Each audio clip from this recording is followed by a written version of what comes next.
Hello दोस्तों, जय हिंद।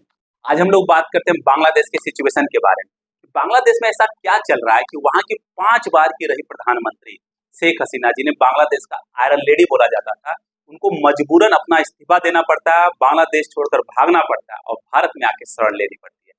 और बांग्लादेश में रह रहे 1 करोड़ 30 लाख हिंदुओं पे अचानक से अत्याचार कैसे बढ़ गया। हम यह नहीं कह रहे कि पहले अत्याचार नहीं होते थे, पर अब अचानक से बहुत ज्यादा बढ़ गया। उनके मंदिरों को तोड़ा जा रहा है, गांव के गांव जला दिए जा रहे हैं, उनके बहू बेटियों का बलात्कार किया जा रहा है, उनके नौजवानों को मारा जा रहा है। उसके पीछे कारण क्या है और इसमें पाकिस्तान का रोल क्या है? पाकिस्तान का बहुत अहम रोल है, क्योंकि आपको पता है शेख हसीना के पिता के नेतृत्व में ही बांग्लादेश पाकिस्तान से अलग हुआ था।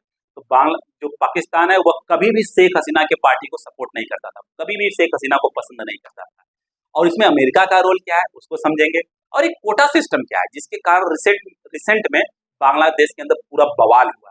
और बांग्लादेश की जो अब करंट सिचुएशन है उसके कारण भारत की सिक्योरिटी पे कितना ज्यादा खतरा बढ़ सकता है उसको समझेंगे। क्योंकि आपको पता है बांग्लादेश जो है भारत के साथ 4096 किलोमीटर का बॉर्डर शेयर करता है, और मैक्सिमम बॉर्डर नॉर्थ ईस्ट जो स्टेट्स हैं और वेस्ट बंगाल है उसके साथ शेयर करता है। और बांग्लादेश के अंदर बहुत सारे दबे हुए आतंकवादी संगठन है, कट्टर इस्लामिक संगठन है।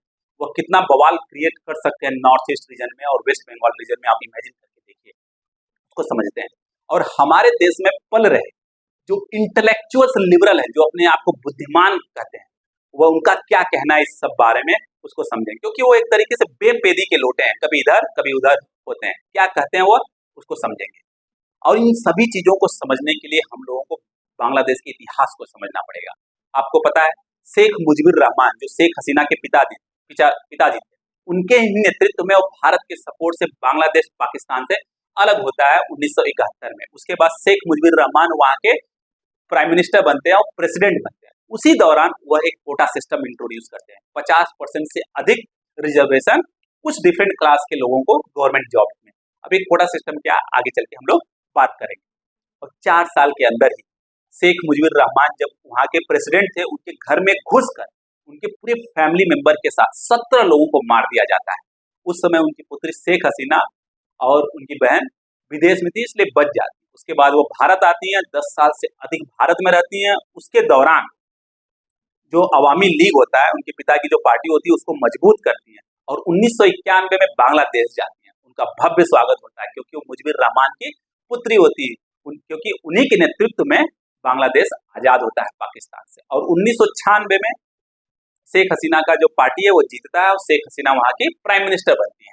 फिर नेक्स्ट इलेक्शन में उनकी पार्टी हार जाती है, फिर मजबूरन शेख हसीना को बांग्लादेश छोड़कर जाना पड़ता है। फिर 2009 में फिर से वह वापस आती है, उनका भव्य स्वागत होता है, उनकी पार्टी फुल मेजोरिटी के साथ जीतती है।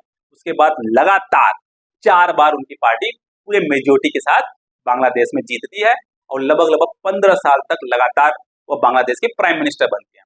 उसके दौरान जब वो प्राइम मिनिस्टर थी पिछले 15 साल, तब बांग्लादेश और भारत का जो रिलेशन है बहुत स्ट्रांग होता है। बांग्लादेश भारत के बहुत करीब आता है, बहुत सारे अहम एग्रीमेंट साइन होते हैं। इवन बांग्लादेश में एक पोर्ट है मोंगला पोर्ट, उसका एक टर्मिनल भारत को दे दिया जाता है। बहुत सारे एग्रीमेंट साइन होते हैं। उस समय बांग्लादेश जो पाकिस्तान से दूर होता है और भारत के नजदीक होता है, जब शेख हसीना वहां की प्राइम मिनिस्टर बनती है। उसके बाद अचानक से क्या होता है कि उनको रेजिग्नेशन देना पड़ता है। आपको पता है जो कोटा सिस्टम इंट्रोड्यूस किया गया था शेख मुजीबुर रहमान द्वारा, उसको हटाने का बहुत प्रयास किया गया बहुत लोगों द्वारा। उसमें क्या था कोटा सिस्टम में, तो 56% रिजर्वेशन दिया गया था, जिसमें से 30% रिजर्वेशन जो फ्रीडम फाइटर थे उनके फैमिली मेंबर को, उनके बच्चों को, उनके पोते को, उनके पर पोते को दिया गया था गवर्नमेंट जॉब में।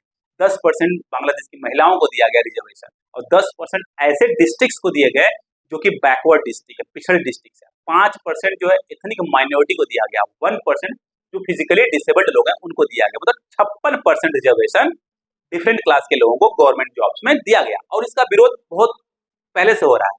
2018 में इसके खिलाफ बहुत बड़ा प्रोटेस्ट हुआ था। इसी कारण जो शेख हसीना थे वह पूरे के पूरे रिजर्वेशन सिस्टम को खत्म कर देती है। पर अचानक से जून 2024 में ऐसा क्या होता है कि बांग्लादेश की हाईकोर्ट फिर से रिजर्वेशन ला देता है, और इसी कारण स्टूडेंट फिर से एक बार प्रोटेस्ट स्टार्ट करते हैं। और जो ये प्रोटेस्ट था वो पीसफुल प्रोटेस्ट था, पर अचानक से जो वहां की मेन अपोजिशन पार्टी है बांग्लादेश नेशनलिस्ट पार्टी, और वहां की एक इस्लामिक कट्टरपंथी पार्टी है जमाते इस्लाम, जो कि एकदम घोर कट्टरपंथी पार्टी है, जो भारत का हमेशा विरोध करती है। उसका तो यह कहना है कि कि बांग्लादेश को कभी एग्जिस्ट करना ही नहीं चाहिए था, बांग्लादेश को बनना ही नहीं चाहिए था, बांग्लादेश को हमेशा पाकिस्तान का ही पार्ट रहना चाहिए। इसकी विचारधारा है कि वहां पे एक तालिबानी टाइप का सरकार हो, सरिया लॉ हो। ऐसे लोग अगर गवर्नमेंट में आएंगे कितना खतरनाक हो सकता है आप समझिए। उनके कार्यकर्ताओं द्वारा ये पूरे प्रोटेस्ट को हाईजैक कर लिया जाता है। इसी कारण आप देखे होंगे 350 से अधिक लोग वहां पे मारे जाते हैं, हजारों लोग घायल होते हैं, 100 से ज्यादा पुलिसकर्मी घायल होते हैं और मारे भी जाते हैं।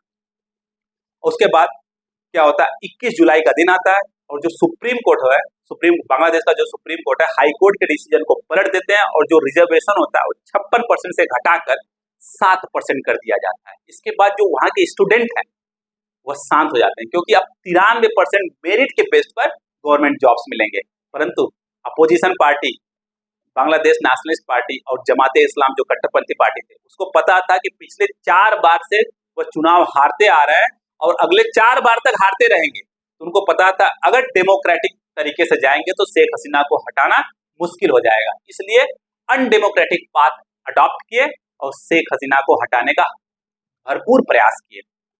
पीसफुल प्रोटेस्ट के नाम पर पूरा वायलेंस क्रिएट कर दिया बांग्लादेश के अंदर। इसी कारण शेख हसीना को इस्तीफा देकर भागना पड़ा।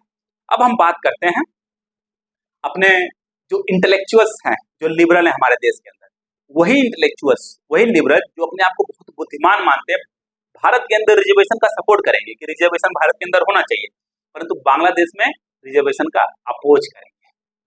और यही जो इंटेलेक्चुअल्स हैं, लिबरल्स हैं, कुछ समय पहले तक बांग्लादेश का बहुत सपोर्ट करते थे।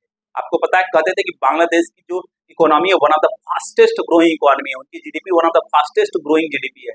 वहां की जो पॉवर्टी है बहुत तेजी से खत्म हो रहा है शेख हसीना के नेतृत्व में। तो शेख हसीना का बहुत तारीफ करते थे। क्यों? क्योंकि अमेरिका उनकी तारीफ करता था, वेस्टर्न कंट्री जो शेख हसीना का सपोर्ट करता था। इस कारण जो है हमारे यहाँ के जो इंटेलेक्चुअल्स लिबरल है शेख हसीना का सपोर्ट करते थे। अचानक से इनका सपोर्ट हट गया, क्योंकि आपको पता है कुछ समय पहले न्यूज था कि यूएस को बांग्लादेश के अंदर जमीन चाहिए था मिलिट्री बेस बनाने के लिए, पर शेख हसीना ने मना कर दिया, क्योंकि यूएस ने शेख हसीना से कहा कि अगर आप मिलिट्री बेस बनाने के लिए जमीन देंगे तो हम अमेरिका जो है आपका सपोर्ट करेगा 2024 के इलेक्शन में। पर शेख हसीना मना कर देती है और बिना अमेरिका के सपोर्ट से पूरे मेजोरिटी के साथ 2024 में जीतती है। उसके बाद अमेरिका नाराज हो जाता है। अब आप सोचिए, अगर अमेरिका नाराज हो जाता है तो हमारे देश में पल रहे जो इंटेलेक्चुअल्स है, जो सो कॉल्ड बुद्धिमान लोग हैं, वो नाराज नहीं होंगे। इसी कारण अचानक से वो शेख हसीना की तरफ जो उनका प्यार था वो टूट जाता है और शेख हसीना को ये लोग डिक्टेटर बुलाने लगते हैं, तानाशाह बुलाने लगते हैं। आप समझिए कितना खतरनाक है ये। इनको समझ में नहीं आता है, जब शेख हसीना थी तब भारत और बांग्लादेश का रिलेशन बहुत ही स्ट्रांग था। बांग्लादेश के अंदर पल रहे जो आतंकवादी संगठन थे वो शांत थे, जो इस्लामिक कट्टरपंथी संगठन थे वो शांत थे। अब शेख हसीना नहीं रहेगी तो कौन पार्टी में आए, कौन गवर्नमेंट फॉर्म करेगा? बांग्लादेश नेशनलिस्ट पार्टी, जो कि हमेशा एंटी इंडिया रुख रखी है और प्रो पाकिस्तान रुख रखी है। जमाते इस्लाम पार्टी जो है वो गवर्नमेंट में आएगी, जो हमेशा एंटी इंडिया रुख रखी है।